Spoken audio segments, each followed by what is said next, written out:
नमस्कार, एक मत पोस्ट में आपका स्वागत है। मैं हूं सर्वेश कुकरा। कर्नाटक में कांग्रेस सरकार बना रही है। बीजेपी बिल्कुल हाशिए पर वहां पर आ चुकी है और जोश हरियाणा में देखने को मिल रहा है। कांग्रेस यहां पर लड्डू बांट रही है। कांग्रेस के बैकवर्ड कमीशन के मेंबर हैं तेलूराम जांगड़ा, वो यहाँ पर हैं। राजेश कासनिया यहाँ पर हैं और भी कई कांग्रेस के नेता यहाँ पर लड्डू बांटे जा रहे हैं। जांगड़ा जी, जो बीजेपी का एक फंडा था पोलराइजेशन करने का, उसको लोगों ने ठुकरा दिया। अब वो चीज़ रही नहीं जो बीजेपी सोचती थी, पोलराइज कर देंगे वोट और जीत जाएंगे। काम तो करना पड़ेगा अगर चुनाव लड़ना है तो। बिल्कुल विकास करना पड़ेगा लोगों की तरफ। देख, जैसे महंगाई की मार थी, जो महंगाई की लोगों को मार थी, उसका बदला बीजेपी को हरा के कांग्रेस में आस्था दिखा के जो लोगों ने दिखाया है।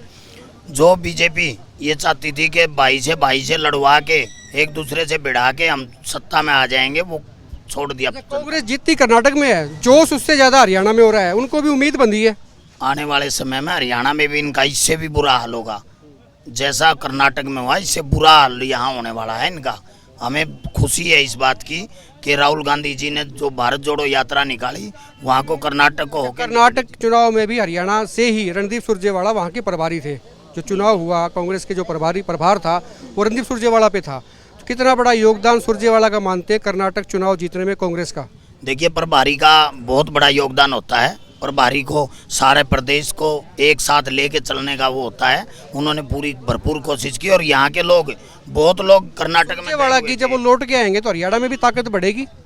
देखो, तो ये तो होता ही हरियाणा की कि नहीं, पूरे हरियाणा में ही ताकत बढ़ेगी। सुरजेवाला एक कांग्रेस पार्टी के नेता हैं, हरियाणा से सीनियर जनरल सेक्रेटरी हैं, वो वहाँ के प्रभारी लगाए गए थे।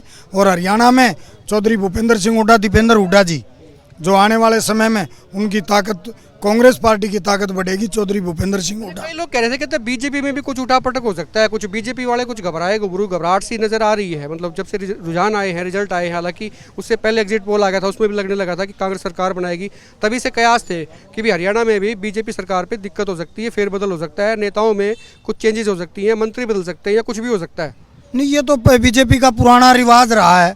जो एक बार जहां हार दिखती है ना, अदल बदल करते हैं। उत्तराखंड में कितनी बार किया। ये कहते हैं धरातल पे काम नहीं हुआ और कर्नाटक में यही बात आई है कि अगर वहाँ धरातल में काम होता तो पार्टी सरकार बना लेती बीजेपी वहाँ, लेकिन जनता के बीच में कोई काम नहीं था। जो आम मुद्दे थे उन पे जनता बिल्कुल खिलाफ थी बीजेपी के, और यही हालत हरियाणा में भी है। हरियाणा में काम कहाँ हुआ है?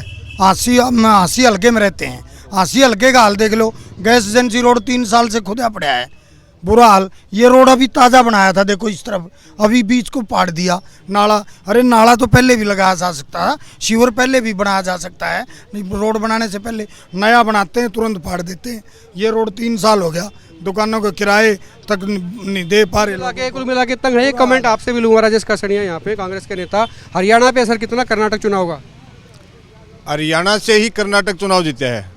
सुरजेवाला जी गए हैं और जितने लीडर गए हैं हरियाणा से ही। जब हरियाणा दिल्ली में जाता है, दिल्ली से जो ड्यूटी लगती है वो हरियाणा के लीडरों की, जहाँ भी कांग्रेस पार्टी कमजोर दिखाई देती है वहाँ हरियाणा का लीडर आपको मिलेगा और वहाँ से ही मूव बनता है।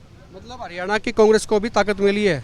अगर सरकार बेशक कर्नाटक में बनी है, कांग्रेस की बन रही है, ताकत उसकी हरियाणा में ये 100% वहाँ से आवाज़ यहाँ चलेगी, पूरे प्रदेश में चलेगी। 2-4 दिन पहले मैं 2-4 पत्रकारों को देख रहा था, वो कह रहे थे इस बार कर्नाटक का जो चुनाव है वो राष्ट्रीय राजनीति का फैसला करेगा। आने वाले लोकसभा चुनाव पर क्या राष्ट्रीय राजनीति का फैसला करेगा, कर दिया है। कम से कम पोलराइज नहीं हुआ वोट, जिसका अंदेशा होता था, जिसमें बीजेपी को पारंगत समझा जाता था कि ये पोलराइज कर देंगे, वो नहीं हुए। मुद्दे सबसे बड़े सामने आए क्योंकि मुद्दे ही ऐसे थे, लोग बहुत तंग थे। छोटे छोटे मुद्दे हरियाणा में भी, नगर पालिका, नगर परिषद और नगर निगम में जो भ्रष्टाचार है उसकी गूंज अगले आने वाले चुनाव में नजर आएगी। जनता बहुत परेशान है। बीजेपी अगर अभी नहीं संभली तो फिर खामियाजा कर्नाटक की तरह भुगतना पड़ेगा। वीडियो को शेयर करें। राजेंद्र ठाकुर भी यहाँ पर आ गए, नगर परिषद के उपाध्यक्ष रहे हैं, बैकवर्ड नेता हैं कांग्रेस के। इनफैक्ट कर्नाटक में सरकार आई कांग्रेस की, हरियाणा में मजबूती कितनी है? हरियाणा में तो आ ही रही है, इलेक्शन आज करा दो जी, हरियाणा तो तैयार बैठा है। लोग कह रहे थे रणदीप सुरजेवाला का कद बढ़ जाएगा हरियाणा में, क्योंकि वो उनके पास प्रभार था कर्नाटक का, और वहाँ पे जीत आती है तो संगठन के अंदर कम से कम उसका कद में इजाफा होता है। देखो, पार्टी में सारे लीडर हमारे सब बड़े हैं और सारे पार्टी के लिए कार्य कर रहे हैं। वो तो डिप्लोमेसी वाली बात होगी। रणदीप सुरजेवाला की पूछ रहा हूँ।